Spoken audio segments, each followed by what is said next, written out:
Welcome to Motivational Humanity. You are not alone. Good evening, everyone. Let's start with this truth. Emotions are messy. They don't knock politely before barging into your life. They just show up, unexpected, uninvited, and sometimes unmanageable.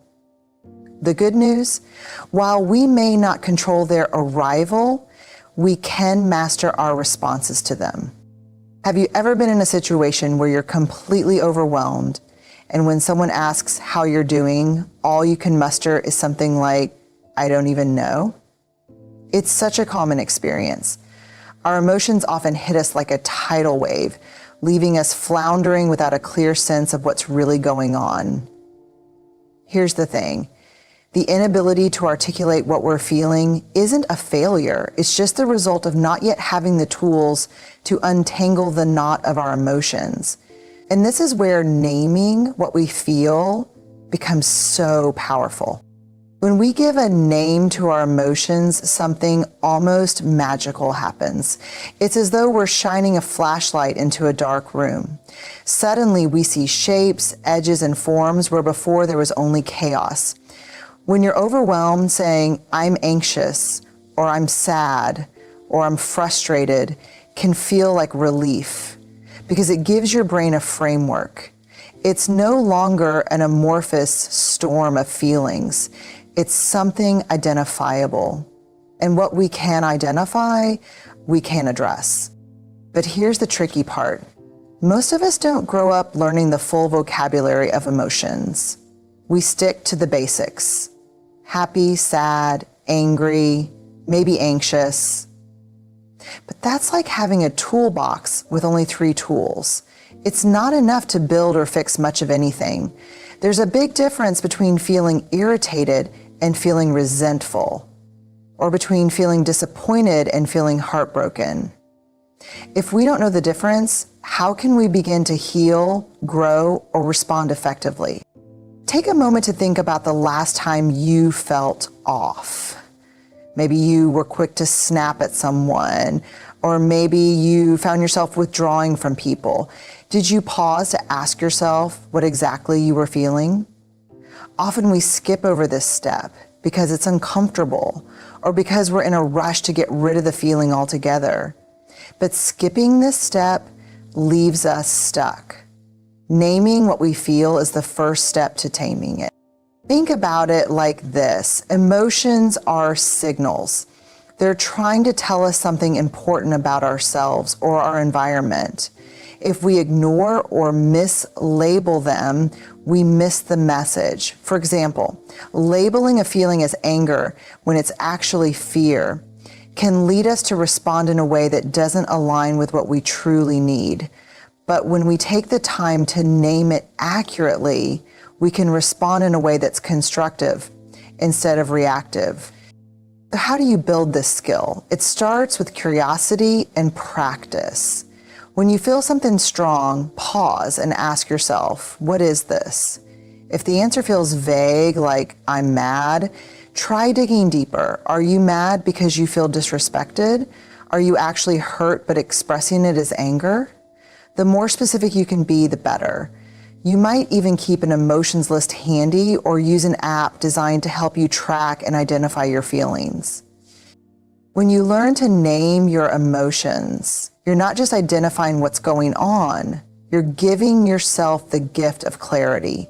You're creating a space where you can understand yourself better, make decisions that align with your values, and ultimately move through life with greater confidence and calm. It might seem like a small step, but it's the foundation for mastering your emotions and living a more connected, intentional life. Think about the last time you felt a strong emotion. Maybe it was anger after an argument, or perhaps sadness that lingered after hearing some difficult news. What did you do in that moment? For many of us, the immediate reaction is to either push the emotion away or let it take over entirely. We suppress it, trying to act as if it's not there, or we let it dictate our actions and words, often in ways we regret later. Neither of these responses truly serves us. Emotions at their core are signals. They are messengers delivering information about our experiences, our needs, and our boundaries.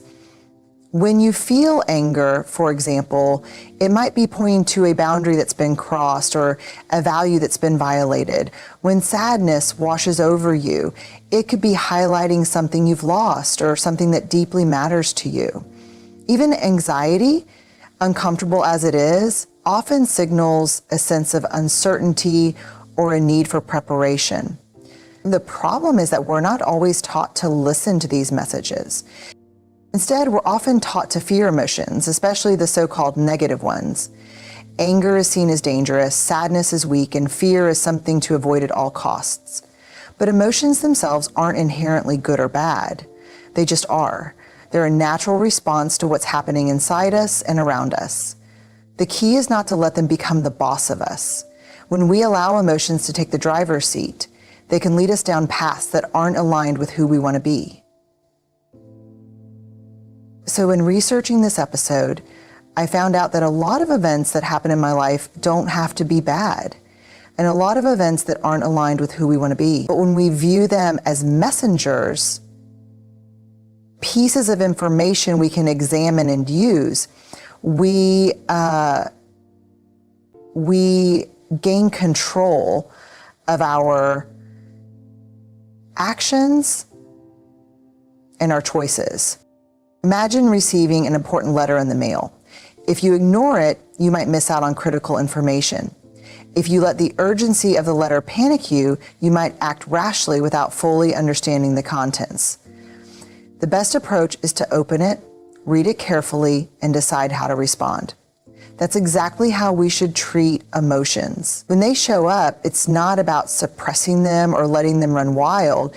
It's about pausing, listening to what they're telling us, and responding thoughtfully. This process takes practice, especially if you're used to reacting automatically to your emotions. Start by asking yourself, what is this emotion trying to tell me? If you're feeling angry, dig deeper. Is this about fairness, respect, a fear of losing control? If you're feeling anxious, ask, is this a real threat, or am I projecting fears about the future? Listening to the message doesn't mean you have to act on it immediately. Sometimes just acknowledging what you're feeling can be enough to help it settle. There's also power in separating the emotion from the reaction. For instance, just because you feel angry doesn't mean you have to yell. Anger can signal the need for a boundary, but you can communicate that boundary calmly and clearly. Similarly, sadness might invite you to reflect or reach out for support, but it doesn't mean you have to isolate yourself or spiral into hopelessness. The more you practice this, the more you'll notice patterns in your emotions. Certain situations might consistently trigger specific feelings. Instead of being caught off guard every time, you'll start to anticipate and understand these responses, giving you even greater mastery over how you handle them. It's important to remember that emotions are fleeting. Even the most intense feelings don't last forever. They rise, crest, and eventually fall like waves. When we treat them as messengers instead of masters, we allow them to pass through us without being swept away. We can honor what they're telling us without losing ourselves in their intensity. Ultimately, mastering your emotions doesn't mean suppressing them or pretending they don't exist. It means respecting them for the valuable information they provide while staying grounded in your ability to choose how to respond. Emotions may arrive unannounced, but they don't have to run the show. When you learn to listen to their messages without letting them take over, you step into a place of true emotional freedom. It's easy to look around and feel like everyone else has it all figured out. Social media feeds are filled with picture-perfect moments, glowing achievements, and highlight reels that seem to say, "Look how together I am." Meanwhile, you might be grappling with self-doubt, overwhelmed by challenges, or feeling like you're barely keeping your head above water. The truth? Struggling with emotions, uncertainty, or difficult situations isn't a sign of failure. It's a universal part of being human. We live in a culture that often glorifies strength, resilience, and success, while shying away from conversations about struggle. Somewhere along the way, we've internalized this idea that we're supposed to have it all under control. When we don't, when we feel lost, vulnerable, or overwhelmed, it's easy to think there's something wrong with us. But that's simply not true. Struggling doesn't mean you're weak. It means you're alive and navigating the complexities of life. Think about it. Every single person you admire has faced their own battles, whether you see them or not. Struggle is part of the human experience, yet we often feel isolated when we're in the thick of it. Why? Because we're conditioned to hide it. We don't want to be judged, so we put on a brave face. We don't want to seem vulnerable, so we say, "I'm fine," even when we're not. We think this creates a cycle of silence and shame, making it harder for us to connect with others or even acknowledge our own emotions. The first step in normalizing the struggle is simply recognizing that it's okay not to be okay. Life is full of ups and downs, and no one is immune to the challenges that come with being human. Feeling overwhelmed doesn't mean you're doing life wrong. It means you're engaged in it. When we give ourselves permission to feel the full spectrum of emotions, we take a step toward authenticity and self-compassion. It's also important to understand that struggle is often where growth happens. Think about a seed pushing through the soil to become a plant. The process isn't easy. It requires effort, persistence, and the right conditions. Similarly, when we face challenges, we're often in the process of growing into a stronger, more resilient version of ourselves. The struggle might feel uncomfortable, even painful, but it's often a sign that we're stretching beyond our comfort zones. Sharing your struggles can also be a powerful way to normalize them, not just for yourself, but for others too. When you open up about what you're going through, you create space for connection and empathy. It's amazing how often people respond with, "I've been there too," or "I thought I was the only one."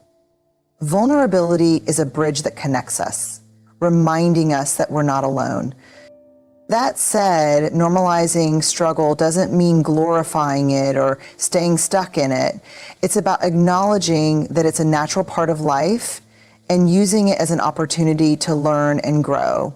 When you're struggling, ask yourself, what is this teaching me? How can I use this experience to move forward? Even when the answers aren't clear right away, simply asking the questions can shift your perspective. Lisa Davis says, finally, give yourself grace. We're often our own harshest critics, expecting perfection when what we really need is patience. Struggling is hard enough without adding layers of guilt or shame on top of it. Treat yourself with the same kindness and understanding you would offer a friend. Remind yourself that you're doing the best you can with the tools you have, and that's enough. In the end, normalizing the struggle is about embracing the full, messy, beautiful reality of being human. It's about letting go of the idea that you have to have it all together and recognizing that struggle is part of the process. When we stop fighting against it and start leaning into it, we create space for growth, connection, and ultimately a deeper sense of peace with ourselves and our journey. It's about finding the light that shines on our journey. When life gets hard, our natural instinct is to avoid pain. We reach for whatever helps us escape, binge watching TV, scrolling endlessly through social media, snacking on comfort foods, or even more destructive habits. The desire to numb is completely understandable. Pain is uncomfortable, sometimes unbearable, and we're wired to seek relief. But the truth is, numbing doesn't solve the problem. It just pushes it aside, allowing it to grow in the background. unresolved. Avoiding pain doesn't make it disappear, it delays its impact. Imagine trying to hold a beach ball underwater. At first it seems manageable. You might even convince yourself it's under control. But eventually your arms tire and the ball shoots up with greater force than before. This is what happens when we suppress our emotions. They don't go away, they resurface, often at the worst possible moments and with greater intensity. The alternative to numbing is counterintuitive. To feel fully. This doesn't mean wallowing in pain or letting it consume you. It means allowing yourself to experience the full spectrum of your emotions, even the hard ones, without judgment. It's acknowledging, yes, this hurts, and giving yourself the space to process that pain instead of running from it. Feeling fully is an act of courage. It requires us to sit with discomfort and trust that it won't last forever. It's important to remember that emotions are temporary, like waves. They rise, peak, and eventually subside. When you numb, you interrupt this natural process, trapping yourself in a state of unresolved tension. But when you allow yourself to feel fully, you let the wave move through you, clearing the way for healing and clarity. One of the reasons we numb is because we fear the intensity of our feelings. We think, if I let myself feel this sadness or anger, it will overwhelm me. But emotions are rarely as overpowering as they seem. When you sit with them, you often find that their intensity diminishes. What feels unbearable at first becomes manageable when you give it your full attention. It's like turning on the lights in a dark room. What seemed frightening in the shadows often loses its power when you face it directly. Another reason we numb is because we've been taught to avoid negative emotions. Society often values positivity and composure, leading us to believe that sadness, anger, or fear are things to be ashamed of. But these emotions are just as valid and necessary as joy and excitement. They're part of the human experience, and they serve a purpose. Sadness helps us process loss. Anger alerts us to injustice or unmet needs. Fear keeps us cautious in dangerous situations. By numbing these emotions, we rob ourselves of the opportunity to learn from them and grow. The challenge is finding healthy ways to feel fully. It's not about diving headfirst into despair or indulging every fleeting feeling. It's about creating space to explore what you're feeling in a constructive way. Journaling can help you process your thoughts and emotions. Talking to a trusted friend or therapist can provide support and perspective. Even something as simple as sitting quietly and naming your emotions, I feel sad, I feel frustrated, I feel uncertain, can be incredibly grounding. Feeling fully also means being present in your body. Emotions aren't just mental experiences, they live in your body too. Stress might show up as tension in your shoulders, sadness as a heaviness in your chest. Tuning into these sensations can help you process emotions more effectively. Try practices like deep breathing, yoga, or mindful movement to reconnect with your body and release stored tension. And here's the paradox. When you stop numbing and start feeling, you don't just experience the hard emotions more deeply.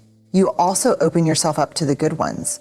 Joy, love, connection, and gratitude become richer and more profound when you allow yourself to feel everything fully. Numbing isn't selective. When you shut down pain, you also shut down your capacity for joy. In the end, the only way out is through. Numbing might offer temporary relief, but it doesn't lead to healing or growth. Feeling fully, on the other hand, allows you to move through your emotions with courage and grace. It's not always easy, but it's worth it. When you stop avoiding your emotions and start embracing them, you reclaim your power and create space for a more authentic, fulfilling life. Imagine you've just had a tough day. You're feeling overwhelmed, maybe a little embarrassed about how you handled something, or unsure why you reacted the way you did.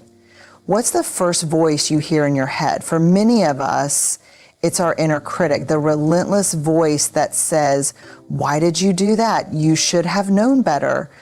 You're always messing things up."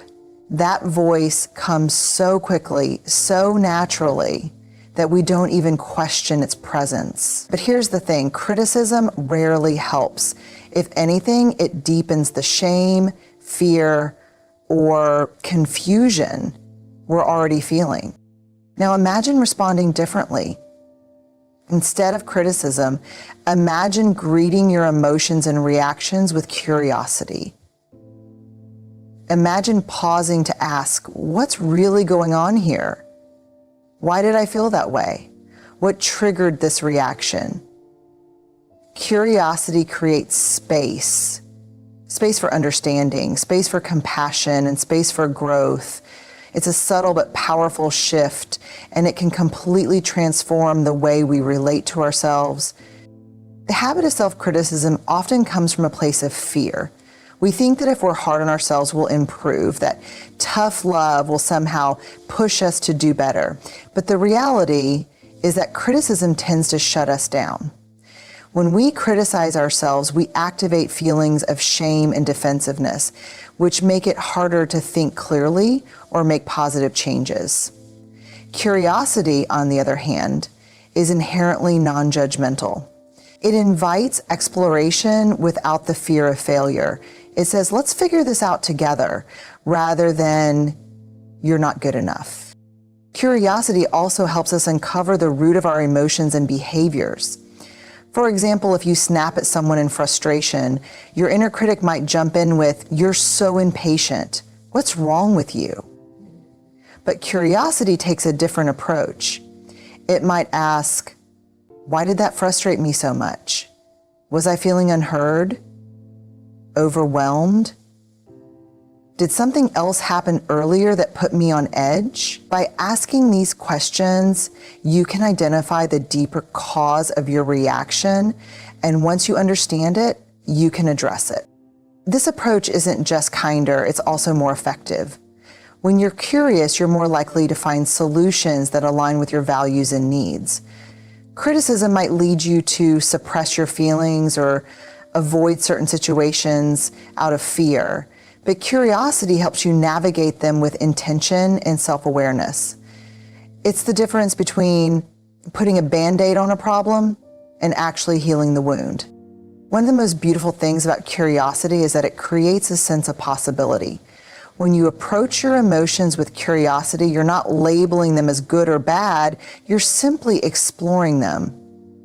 This openness allows you to see patterns, identify triggers, and even discover strengths you didn't know you had.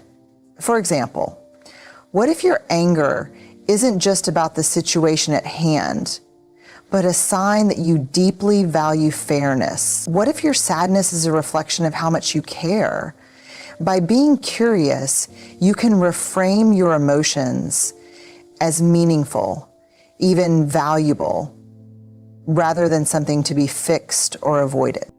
Curiosity also softens the way we engage with others. When we're stuck in a self-critical mindset, we often project that criticism outward, judging others as harshly as we judge ourselves. But when we practice curiosity, we're more likely to extend that same openness to others. Instead of assuming someone's actions are intentional or malicious, we can ask, what might they be feeling? What's their perspective? This shift fosters empathy and strengthens our relationships. Practicing curiosity over criticism takes time and effort, especially if self-criticism has been your default for years. Start small. The next time you catch yourself in a critical thought, pause and ask a question instead.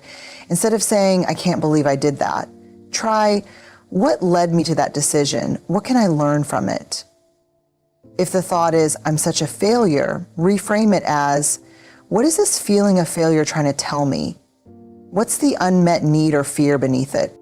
Over time, you'll notice a shift.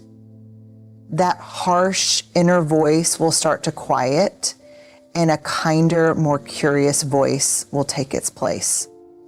You'll find yourself less reactive and more thoughtful, less stuck and more adaptable. And in those moments when you stumble, because you will, we all do, you'll be able to meet yourself with grace instead of judgment. Curiosity is greater than criticism because it invites growth, understanding, and connection. It doesn't tear you down, it builds you up. It's not about excusing mistakes or ignoring challenges. It's about approaching them with a mindset that fosters learning and resilience. When you replace criticism with curiosity, you're choosing to see yourself not as a problem to be solved, but as a person to be understood.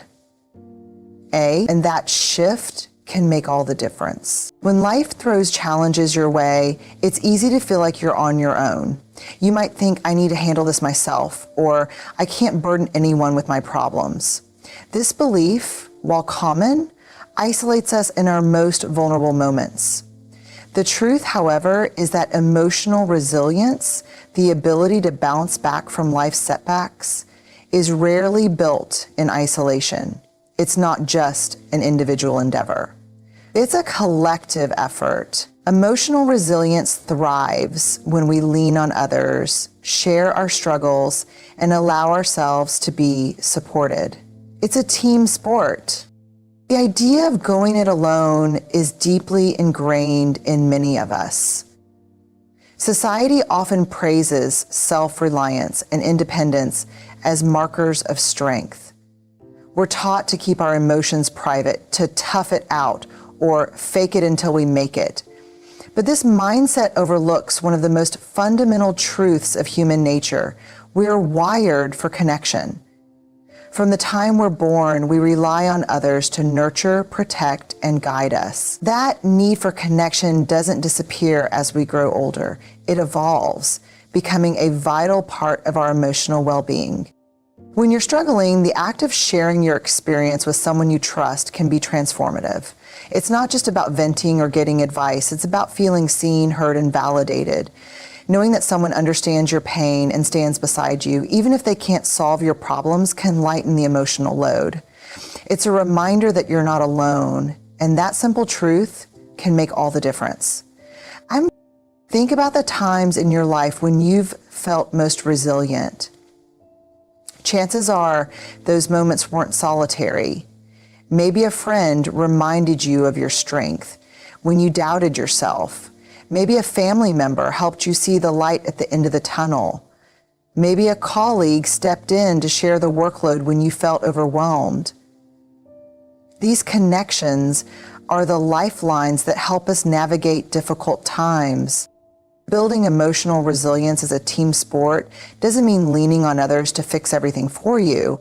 It's about mutual support, a give and take that strengthens everyone involved. When you reach out for help, you also give others the opportunity to feel needed, valued, and connected. Supporting someone else, in turn, can remind you of your own capacity for empathy and kindness, which reinforces your emotional resilience. Creating a strong team around you starts with vulnerability.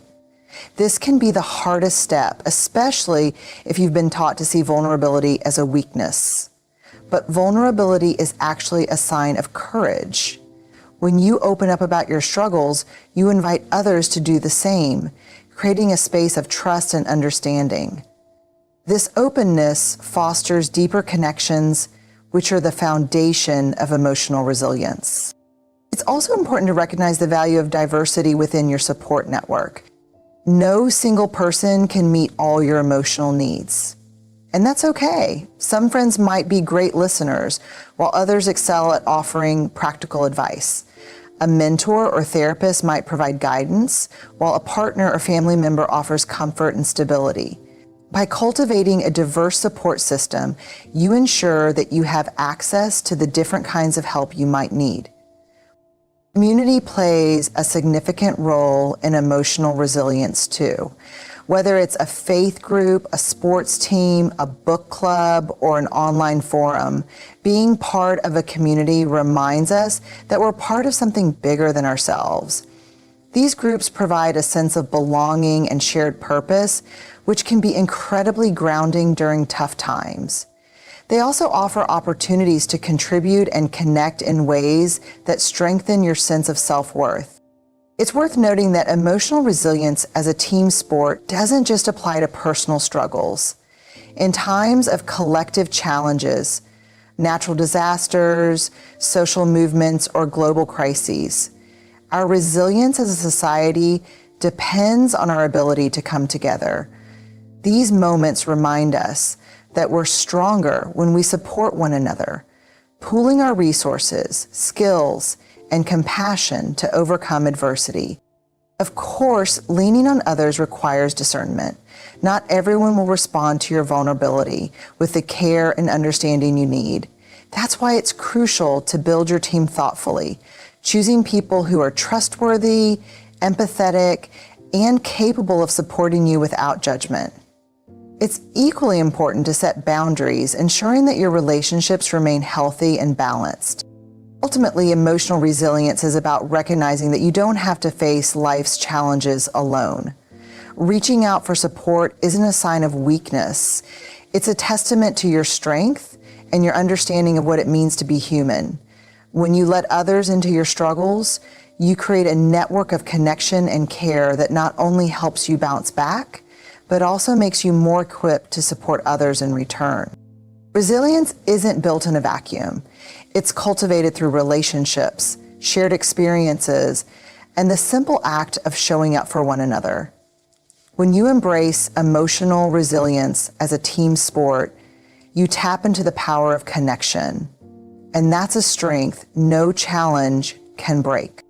When the winds of life grow fierce and the waves threaten to pull you under, it's easy to feel unmoored, drifting without direction. Challenges, setbacks, and uncertainties can leave you questioning who you are and what you stand for. In those moments, your values are your anchor. They ground you, provide clarity, and remind you of what truly matters. They don't eliminate the storm, but they help you weather it with purpose and integrity. Values are the guiding principles that shape your decisions, behaviors, and relationships. They're the inner compass that directs you toward a life that feels meaningful and aligned with your true self. But in the chaos of daily life, it's easy to lose sight of them. External pressures, expectations from society, family, or peers can drown out your inner voice. Stress and fear can push you to react impulsively in ways that don't reflect who you are at your core. That's why consciously anchoring yourself in your values is so important. It's a way of reclaiming your power and staying true to yourself, even in the face of adversity. And when you develop a sense of control and abundance in your life, you become more likely to stick with your nose for glory. Anchoring yourself in your values starts with knowing what they are. This might sound simple, but for many it requires deep reflection. What do you truly care about? What principles guide your actions when you're at your best? Maybe you value honesty, kindness, growth, or community. Maybe creativity, resilience, or justice lights your path. Whatever your values are, they're uniquely yours. They don't have to match anyone else's, and they're not up for debate. The key is identifying them clearly so they can serve as your foundation. Once you've named your values, the next step is to live by them intentionally. This isn't always easy, especially when life challenges you in ways that test your resolve. Imagine you value integrity, but you're in a situation where telling the truth might lead to conflict or loss. Or perhaps you value compassion, but someone has hurt you and forgiving them feels impossible. Living by your values in these moments requires courage, but it's in these very tests that your values become your anchor. They remind you of the kind of person you want to be and help you make decisions that reflect that vision. Your values also serve as a filter for what you allow into your life. When you're anchored in your values, you're less likely to be swayed by things that don't align with them. For example, if you value authenticity, you're more likely to prioritize relationships that feel genuine and let go of those that don't. If you value growth, you might choose opportunities that challenge you over those that feel safe but stagnant. Anchoring yourself in your values helps you create a life that feels true to who you are, rather than one dictated by external expectations. In times of crisis, your values become even more essential. They provide a sense of stability when everything else feels uncertain. Imagine you're navigating a difficult decision, perhaps a career change, a relationship conflict, or a personal loss. Without a clear anchor, it's easy to feel overwhelmed or paralyzed. But when you turn to your values, they act as a North Star, guiding you toward a path that feels right, even if it's not the easiest one. They remind you that you have the power to choose actions that align with your deeper purpose, no matter the circumstances. Anchoring yourself in your values doesn't mean you'll never make mistakes or face doubt. It's a practice, not a perfection. There will be moments when you stray from your values, when fear, anger, or uncertainty cloud your judgment. When that happens, don't beat yourself up. Instead, use it as an opportunity to reconnect. Ask yourself, what value was I honoring or neglecting in that moment? What can I learn from this, and how can I realign moving forward? Your values aren't there to judge you, they're there to guide you, even when you falter. Your values also have the power to inspire others. When you live with clarity and consistency, people notice. They see the integrity in your actions, the authenticity in your words, and the purpose behind your choices. This doesn't mean you need to preach or impose your values on others. Simply living by them is enough. Your example creates a ripple effect, encouraging those around you to reflect on their own values and act in alignment with them. Finally, anchoring yourself in your values brings a profound sense of peace. Life will always be unpredictable, and you can't control every outcome. But when you act in accordance with your values, you can find comfort in knowing you've stayed true to yourself. Even if the result isn't what you hope for, you've honored who you are and what you stand for, and that is a victory in itself. In a world that's constantly shifting, your values are your steady ground. They are the unchanging truths that define you, the principles that guide you, and the anchor that keeps you grounded. When you live by your values, you create a life that feels authentic, meaningful, and aligned with your highest self. And in the face of life's storms, that anchor will hold you steady, reminding you of your strength, your purpose, and your capacity to navigate anything that comes your way. Mastering your emotions isn't about perfection. It's about progress. It's about showing up for yourself, being kind to the parts of you that are still learning, and staying curious about the messages your emotions bring. Pay attention and listen. Remember, emotions are powerful, but so are you. When you step into the arena of emotional mastery, you choose courage over comfort, connection over isolation, and growth over stagnation.